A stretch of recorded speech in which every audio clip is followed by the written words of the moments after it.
Do you see that creature out there? That is a luxury predator. It has air conditioning, leather seats, and it eats anyone who tries to cut you off in traffic. My neighbor, Grog, has one. I, on the other hand, have a pair of heavy, broken stone boots and a very sore back from walking to the berry bushes every single morning. You probably think this is just a story about a caveman who wants a shiny toy. But look closer. That dinosaur is not just a ride, it is a symbol of freedom.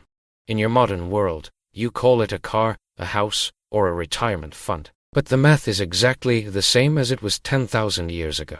If you want to stop walking and start riding, you have to master the rules of wealth. Most people tell you that the secret is to work harder. They say, Ben, just pick more berries. But here is the truth that the village elders do not want you to know. Working harder makes you tired, but working smarter makes you rich. Today, I'm going to show you exactly how I went from having 5 pathetic shells in my pocket to owning the most powerful predator in the valley. If you want to stop trading your life for pennies and finally understand how money actually works, you need to pay close attention. By the end of this journey, you will have the blueprint to buy your own dinosaur. While you are still walking in the mud, most people in our village lives inside a tiny, invisible circle. I call it the survival loop. They spend every waking moment running from task to task, gathering berries, running from predators, and sleeping, only to wake up and do it all over again. They repeat this cycle for 50 years, and at the end of their lives, what do they have? A slightly larger pile of berries that have already started to rot.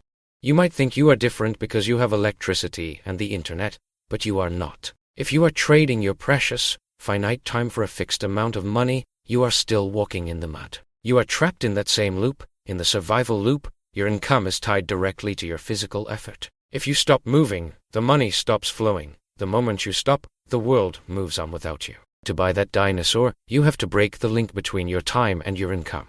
You need a system that generates value even while you are asleep in your cave. This is not magic, it is basic economics. You have to realize that time is your most valuable asset, and spending it to survive is a losing game. You must start spending your time to build systems that survive for you.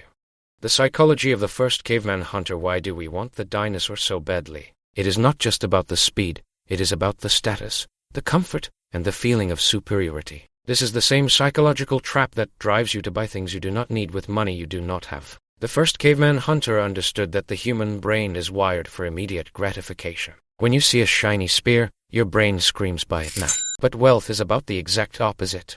It is about delaying that urge. I had to train my brain to see the 5 shells in my hand not as an opportunity to buy a better club, but as tiny soldiers that could be sent out to capture more shells for me. Most people kill their soldiers by spending them on useless snacks. I learned to keep my soldiers alive and let them multiply. This is the difference between a spender and an investor. The spender is a slave to his impulses. The investor is the master of his future.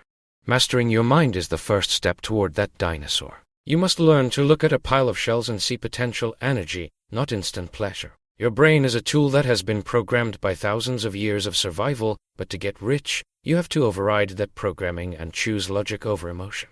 The difference between assets and meat. Here is the most important lesson I learned. You cannot eat your assets. If you trade your shells for a piece of mammoth meat, you have a full belly for one day and 0 shells for tomorrow. That is a liability. A liability is something that takes money out of your pocket. A piece of meat is a liability because it disappears the moment you consume it. An asset, on the other hand, is anything that puts more shells into your pocket.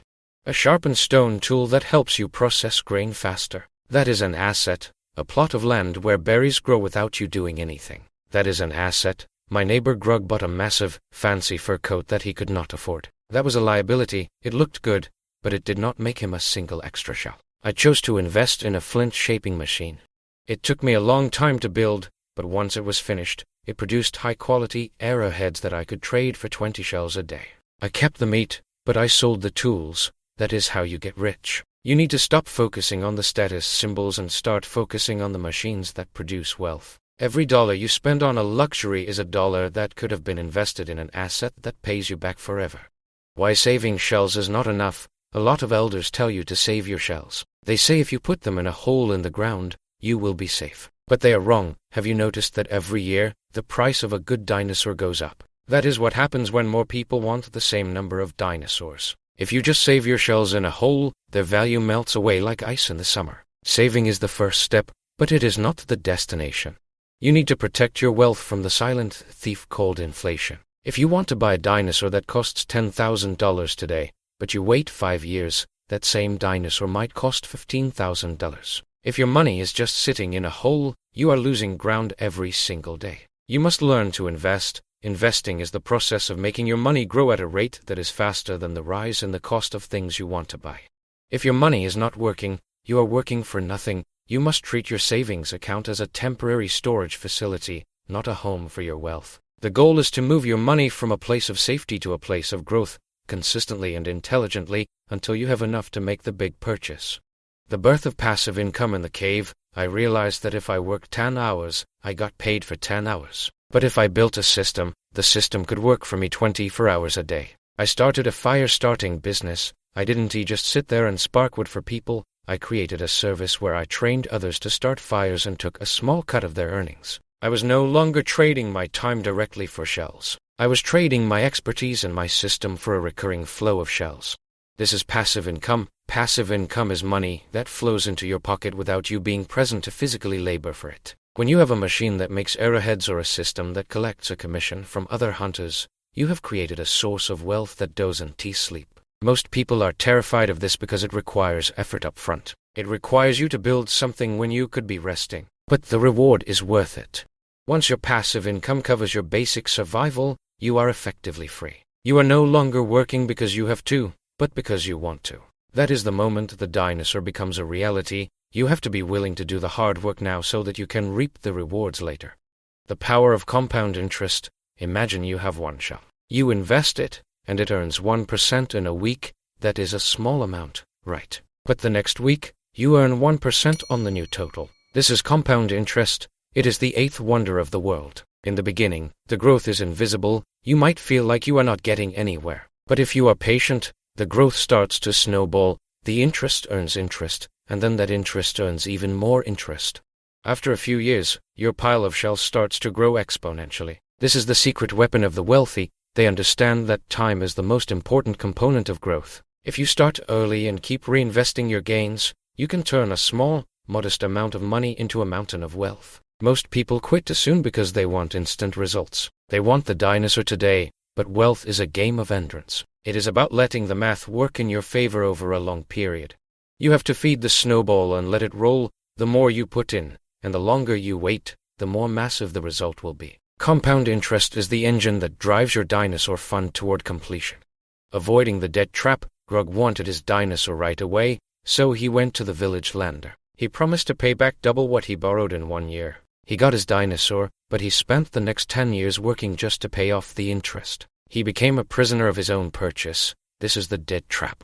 Debt is a tool, but it is a double-edged sword. If you use it to buy things that lose value, you are destroying your financial future.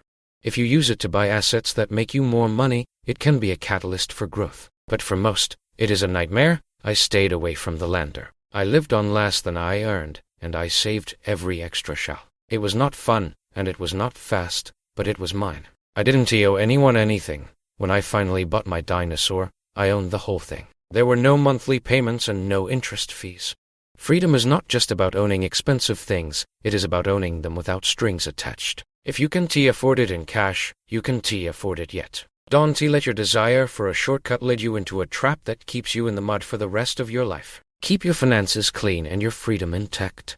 The final strategy, buying the dinosaur. After years of investing, building my fire-starting business, and letting the compound interest do the heavy lifting, I had enough. I walked into the market, not with a loan, but with a mountain of earned shells. I looked the trader in the eye and laid down the payment. That was the moment I realized the truth. The dinosaur wasn't the goal. The goal was the process.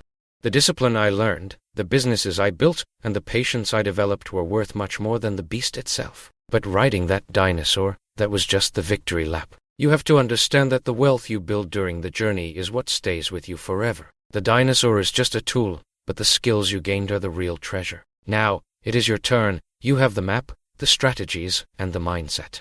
Stop walking in the mud, stop chasing instant gratification, and start building your own empire. The valley is full of opportunities, and your dinosaur is waiting. Are you ready to start? The path to wealth is open to everyone who is willing to do the work and think for the long term.